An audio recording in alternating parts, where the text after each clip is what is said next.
يا حامل القرآن قد خصك الرحمن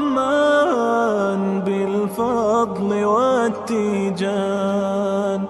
والروح والريحان. يا حامل القرآن قد خصك الرحمن بالفضل والتيجان والروح الحمد لله نحمده ونستعينه ونستغفره ونستهديه ونعوذ بالله من شرور أنفسنا ومن سيئات أعمالنا. إله ما تكلا ولا ليال إله نسوق المية عاو ماشى نسوق كاني حفلتان قيمها بدن قايها له وحان إلهي كرجالنا رجي صوت قبل قابيي وشيء آدم وجوه الرأي إنه إلهي ميزان حسنات إلهي وجودها مرة بوليس كوي ماذا وخير isku imaanshaha daatadiisa khayra kalimaad badan baa iga horeeyay waxaana ay ku fiicneed xafladan ay ku fiican tahay inaysan ahayn qof hadlaya dadkuna dhageysanayaan ee la rabo inay dadka jaaliyada iyagana waxa ay hayaan wax badan baa ku jira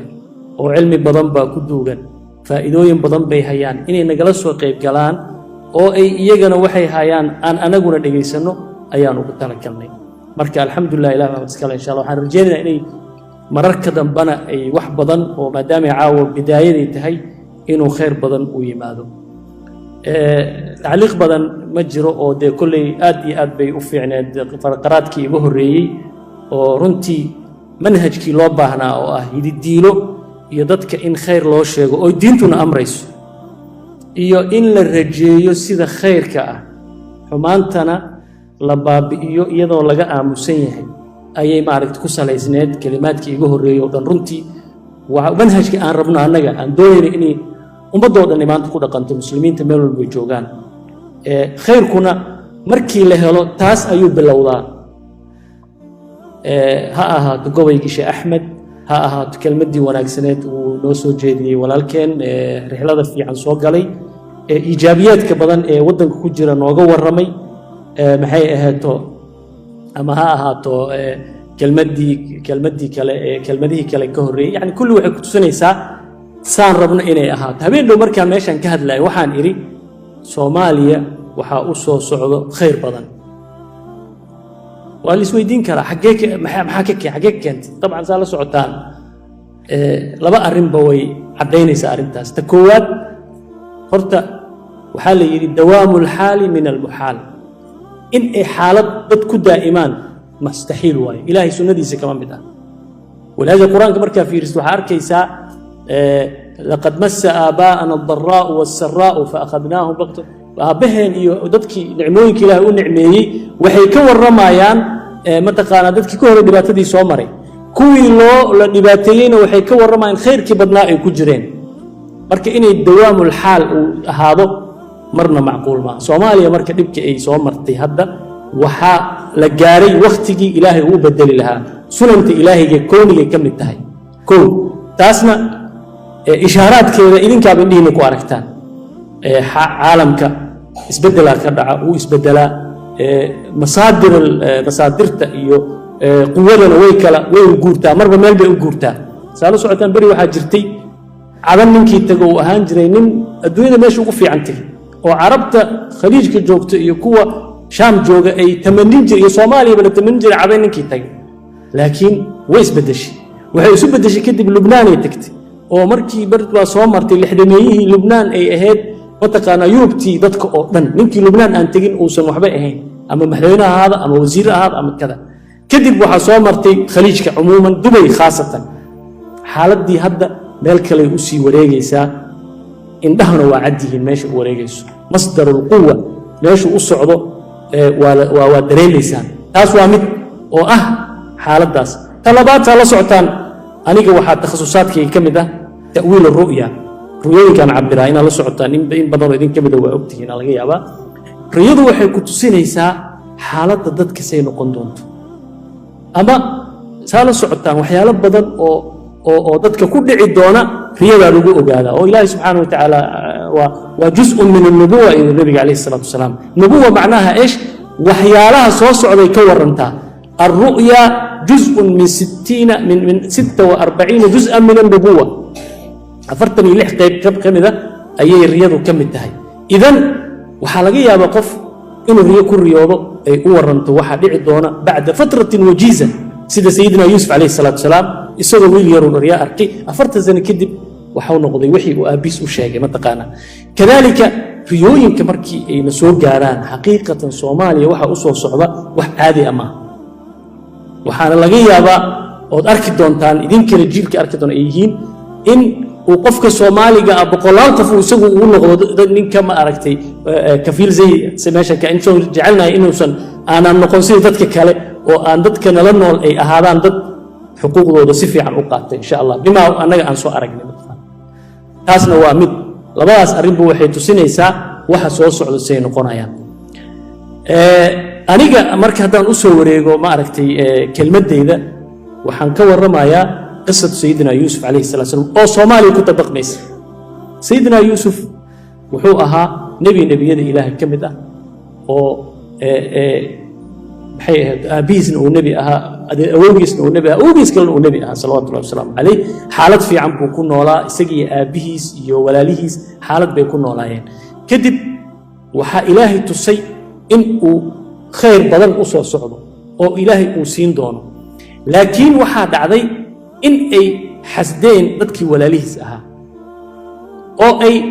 أركان قربك أو أبيس أقبو markay arkeen لأن أبيس wuxuu arkay waxa uu ku fadhiyo wiilkan Ilaahay subhanahu wa ta'ala uu siiyay ee nabigana ah طبعا wariisna annu anbiyo way iyaga laftirkooda asbaab baa la yiraahdaa anbiyo ahaayeen laakiin nabi Yusuf uu ka duwanaa sallallahu wasallam alayhi oo nubuwa rasmiya Ilaahay subhanahu wa ta'ala siiyay marka meeshaas waxay na tusinaysaa arrin oo ah Soomaaliya nicmay ku jirtay waxay ku fadhidaa khayr badan oo Ilaahay siiyay oo juqraafiyan oo maxay ahayd استراتيجيا oo dadku dad isku wada mid ah oo isku luqad ah oo isku diin ah oo isku manhaj ah oo isku madhab ah khayrka ay ku fadhiyaan dhulkooda khayraadka uu leeyahayna uu yahay mid aan caadi ahayn dadka kalena ay arkaan iyagu si ayna arkin ayaana soo martay Soomaaliya taaba waxa keentay in loo fikiro oo ma taqaana markaas laga burburiyo nicmooyinkaas ay ku kor fadhiyaan ficilna tabtii wala la helay oo Soomaaliya way kala yaacday oo waa la kala baxay sidaas oo kale nabi Yusuf alayhi salatu wasalaam markii uu nicmooyinkii uu ku jiray ay arkeen walaalihiis waxay u fikireen waxayna ma taqaana markaas ay ku tuureen god si ay uga takhalusaan qurbiga oo Abiis u lahaa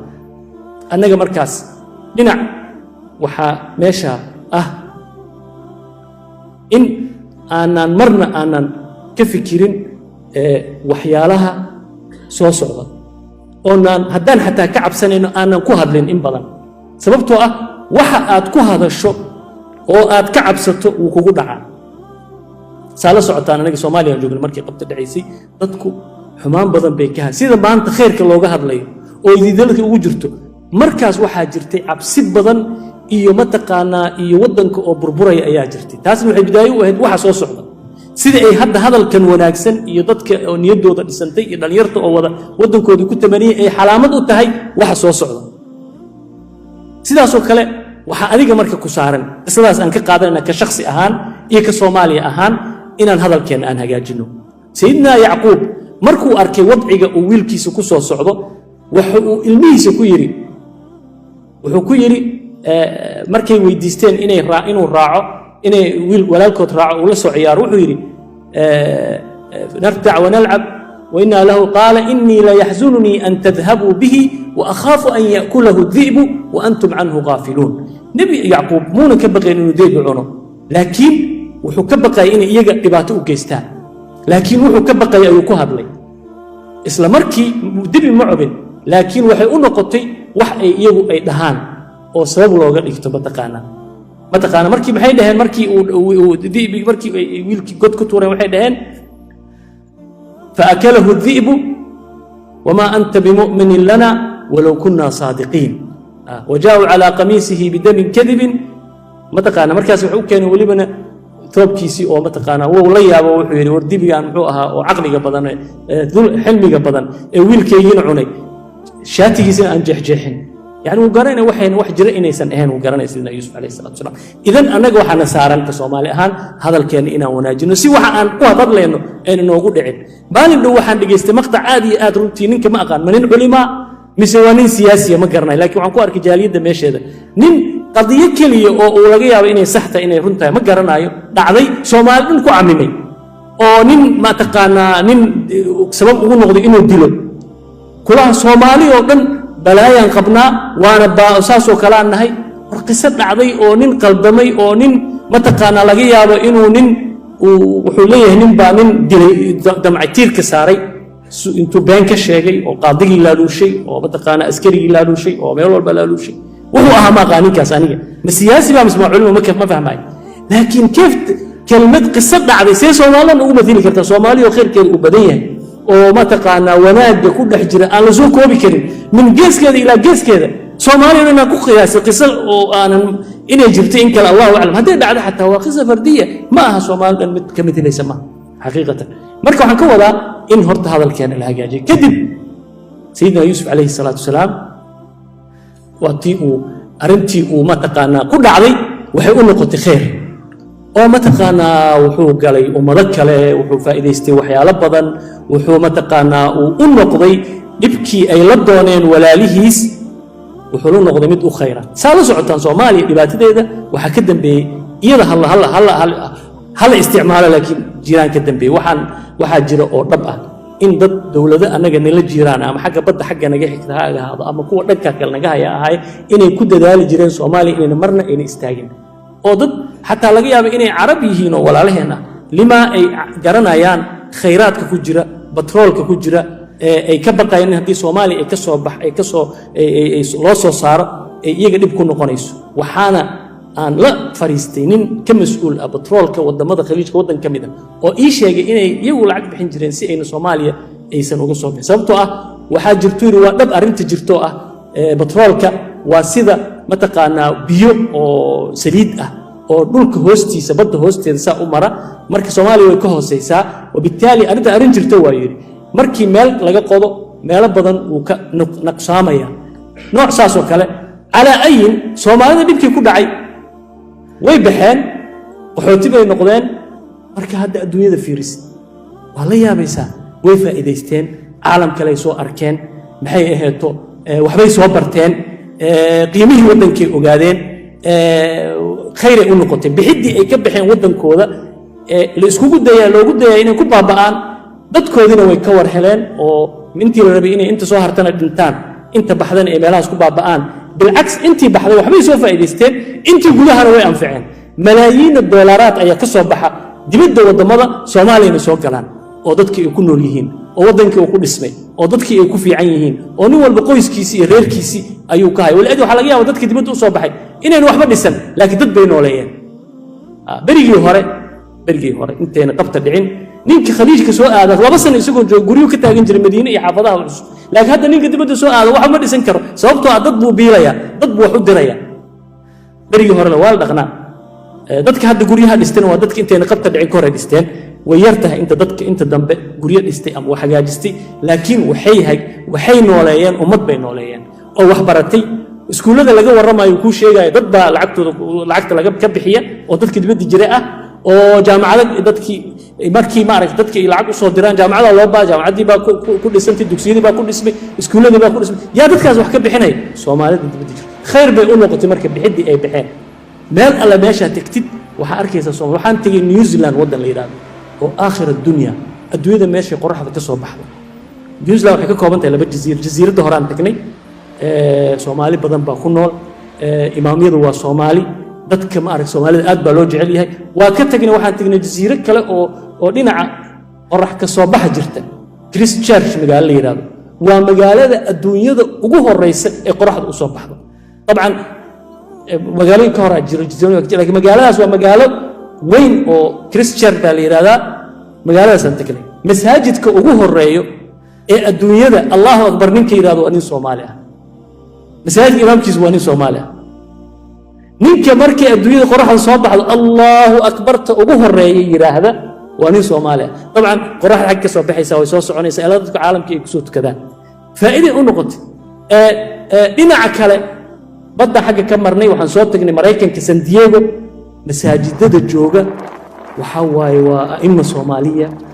dadka wax baranaya askarta boolis ku jira dadkii Soomaalida ee soo baxay waxay noqdeen way faa'iideysteen kama sayidina Yusuf alayhi salatu wasalam uu dhibkii loogu talagalay uu faa'iido u noqday oo uu wajada mulkan mataqaana kadalika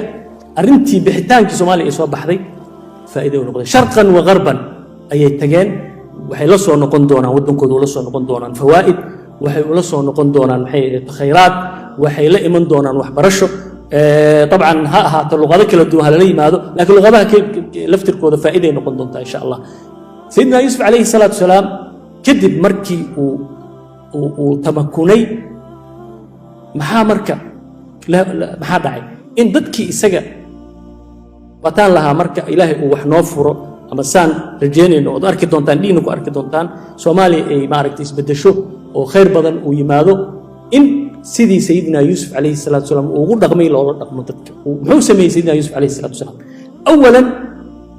تقاضى عن الكلام وحيل لها وكسي جيستي وتعامل بالتسامح سومالي مركو حلوب باهي هي إنه يكون رقمان لبا أرين هذا لذا حن إيه وروريغي إنا لكور استاغين إيه لدافو وتقانا أو لغا قدبو سومالي دو وحي ترادا رق وحا أغحن عيل كما كوري iyo calooshis la ciyaar Soomaalidu marka noqdaan labadaas inay ka baxaan oo aynan ciilka ma kor wixii soo maray inay ku noqdaan wax adi hore ku qaada ayna ku noqon wax ku istaajiya maxaa la igu sameeyay maxaa la igu dhuftay bari baa ninkaas igu sameeyay reehbal baasaa iyay in laga gudbo oo loo gudbo tasaamuh iyo mataqaana iyo iscafin iyo استفادة من الخيرات خيرات كلا فائدة سيدنا سيدنا يوسف عليه الصلاة والسلام ولبضع وقود رقمي محو إسكت قاضي هذا الذي لهايين واتو إسكت دافي قالوا إن يسرق فقد سرق أخ له من قبل فأسرها يوسف في نفسه ولم يبدها لهم قال أنتم شر مكانا والله أعلم بما تصفون هرتي سيك لها اللين لكن وحي كوها اللين مون هر استاجين ما نكو قبسان إيجا ما حد ولجيس لكن واحد ولا الكيس نوح واحد والنبي يوسف عليه الصلاة والسلام إذن ماشى وحال الرباء إن دتكو أي هذا القحون كجدبان أو يكر استاجين أو أنا لنقوم ضد ما تقانا ضد حمان تكون كوكر استاج ما أنتوا ندي حمان لقى الشيكيو حمان تبطنيس وناجا مركي لقى الشيكيو وناجا بطن ما تقانا مركا كون التسامح سيدنا يوسف عليه الصلاة والسلام محو يسميه مركي وملكي بعدين هرتا ميد لبا أرنبو سميه هرتا وعفيه إيجا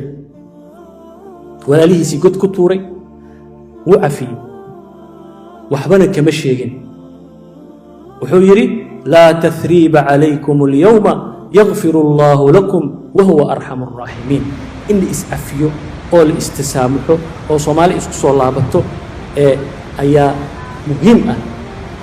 أما قبض هلا جوج أما قود هلا جوج سي أي أسر تقشو إن أي وحا إلهي سبحانه وتعالى وضدكاسيه لو غفا إليستو قصة وعبرة إن كقاضا مركا التسامح وأصل من أصول متقانا أي وحكوها قاقان وضدكونا إسكو قبصدان إن لكور استاقن حمانتي لصور دافي وحاكود عدينا يتاس والدليل سيدنا يوسف عليه الصلاة والسلام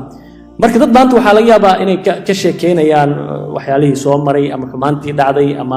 waxyaalo laga yaabo inay dadku soo dhex mareen hadii la doonayo inay wax hagaagaan waa inta la hilmaamaa sayidina yuusuf alayhi salatu wasalaam markii uu walaalihiis ay u soo noqdeen oo uu u yeeray uu yiri iituni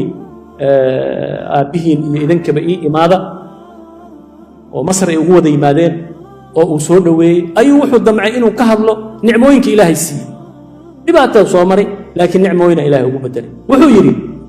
waqad ahsana bi ilaahay waa ii roonaaday id akhrajani min as-sijni markuu iga soo saaray jaalkii igu tuuray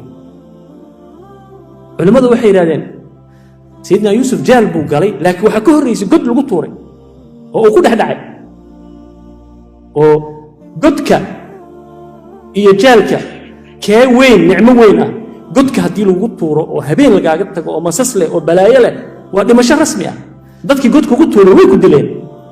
garanaysa laakiin xabsigu waa meel dad kula joogaan oo cunto lagu siinaayo dowlad kaa warhayso subax galab casho cunto qado qureec casho aad helaysid muxuu uga leexday inuu sheego nicmadii weyneeda ilaahay siiyo godka ka soo bixiyey oo mulkiga siiyey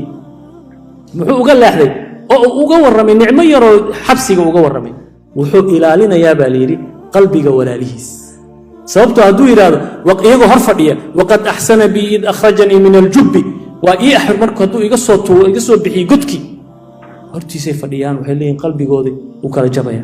annagaa ku tuurnay weli muu xasuustaa dhibkii aan soo marsiinay idan wuu ka leexday nicmadii weyneed wuxuu u leexday nicmo yaroo macno lahayn sababtoo ah quluubtoodu ilaalinaya in quluubta ummadda la ilaaliyo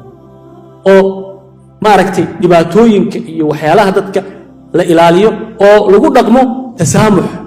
iyo ka leexasho laga leexdo la ilaaliyana sida ay quluubta dadku isugu soo dhowaan lahayd aan la kala sii fogeyn siyaasiyiin ha ahaadaan ama ha ahaadaan dad culimo ah ama ha ahaadaan dadka caamada ah ama ha ahaadaan dadka fanka ee goboyada iyo heesaha samaynaya inay ka warramaan wixii dadka isku keenaya oo ayna ka warramin wax dadka kala fogeynaya oo sii kala fogeynaya oo qolka la isku keenay sayyidina yuusuf calayhi salaatu wasalaam uu uga leexday arrinta weyn oo u yimid arrinta yar uu uga warramay mataqaana sidaa darteed marka walaalayaal arrimahaas markii lagu dhaqmo waxaa la helayaa in ay ummaddu ay hore u dhaqaaqdo ilaahayna subxaanahu watacaala nicmooyinkiisa ay ku soo degaan markaas wanaag badan loo baxo oo uu ilaahay subxaanahu watacaala uu dabcan sunanta ilaahay ka mid tahay hadalka niyadda iyo ficilka in la hagaajiyo hadalkaa kow ah hadal fiican lagu hadlo niyaddaa laba ah niyaddana in la wanaajiyo niyadda maxaa wanaajinaya hadalkaa wanaajinaya dadku hadday maanta o dhan xumaan ka hadlaan oo uu sida wadaadkaasaan hadda sheegayo uu maanta oo dhan u dhaho soomaalidu waa wada mataqaana waa wada tuugo oo waa wada mataqaanaa dad wada xun waa dad mataqaanaa iswanjalaya qiso waaxidha waxa waaye waa niyaddii dadkay ka jebinaysaa mataqaana ama uu ninka siyaasiga soo istaago oo uu yidhaahdo waddan ma haysano waana la haystaa waxaan nahay dad dhintay dad tacbaanaan nahay dadkii niyaddaa ka jabay laakiin marka uu sidii sheekh axmed oo kale uu gobaygaa wanaagsan noo sheego oo mataqaanaa culimmadu ay hadal fiican noo sheegaan oo siyaasiyiintu ay hadal fiican ka hadlaan waxaa shaki ku jirin inuu ilaahayna subxaanahu watacaala uu noo raacayo taas ilahay wuxuu leeyahay fi alxadiid alqudsiy nebigu wuxuu leeyahay ilahay wuxuu yidhi ana cinda danni cabdii bii falyadunna bii cabdii maa shaa anigu waxaan ahay addoonkaygu wuxuu iga malaysto addoonkaygu wuxuu raba ha iga malaysto suu iga malaystaa anigana aan kula dhaqmaya marka waa inaan maladeenna hagaajinaa kow labo aan hagaajinaa hadalkeenna hagaajinaa mataqaanaa dadka hadlaya ee dadka soo hor istaagaya saddex inaan ficilkeenna aan hagaajinaa oo aan tasaamux iyo isa saamixid waxaa shaki lahayn inuu ilaahay sida uu nebi yuusuf uu meel sare u gaarsiiyey dhibaatadaas ay soo martay soomaalida inuu meel sare ilaahay gaarsiin doono ayna ka faa'iidaysan doonaan dhibkii soo maray ilahay waxaan ka rajaynaynaa subxaanahu watacaala inuu naga dhigo dadka hadalka fiican ku hadla niyaddoodana ilaahay subxaanahu watacaala ku xiramta ilaahayna uu khayr badan nagu soo dejiyo annaga gaar ahaan soomaali iyo ummadda muslimiinta meel walba ay joogaan waxaa ka faa'iidaysan doonta soomaalida dadka afrika ku nool oo dhan baa ka faa'iidaysan doonta waxaa ka faa'iidaysan doona carabtaa ka faa'iidaysan doonta waxaa ka faa'iidaysan doona caalamka intiisa kale si ay uga faa'iidaysteen waxaan tagnay mar magaalo oo ku taalo maraykanka oo la yidhaahdo Phoenix fi Arizona marka masaajidka jaamacadda ayaa waxaa imaamka ahaa yar Soomaali ah wuxuuna qaatay shahaadada ugu sarreysa ee tibbigana uu qaatay marka khayr badan ayaa Soomaalida u soo socda dadkaas oo dhan waxay marka la sheekaysatid waxay tamaninayaan inay wax uun ka qabtaan Soomaali oo wax uun qabtaan Soomaali sida ay dhalinyarta meesha ku nool hadda arkayseen ay u tamanayaan waddankooda inay hagaajiyaan marka ilaahay waxaan ka rajaynaynaa in uu ma aragtay uu na hagaajiyo ilmaha noo hagaajiyo carruurta ilaahay noo hagaajiyo aan kulligeen mas-uuliyiin baan nahay aan jiilasha soo socdo say wax u gaari lahaayeen aan ka shaqeyno oo aanan ka shaqaynin sidii ay ma aragtay niyaddooda aanan ka jebinin oon u sheegnay inuu ma aragtay waddankeenana fiicnaana doono fiicanna yahayna xaqiiqana waay ma waxaan been ka sheegay dhammaan ficlan ninkii Soomaali dhex galay baa Soomaali yaqaan ninkii Soomaali dhex maray baa Soomaali yaqaan mataqaana waxaan ka soo bilownay Hargeysa ilaa waxaan tagnay maxay ahayd raska meesha Liboy safar dhulkaan soo marnay Soomaali ninkii dhex maray yaqaan kulligood waxa waaye waa qayb walba qaybta kale ka sii fiicanta marka waxa loo baahan yahay inaan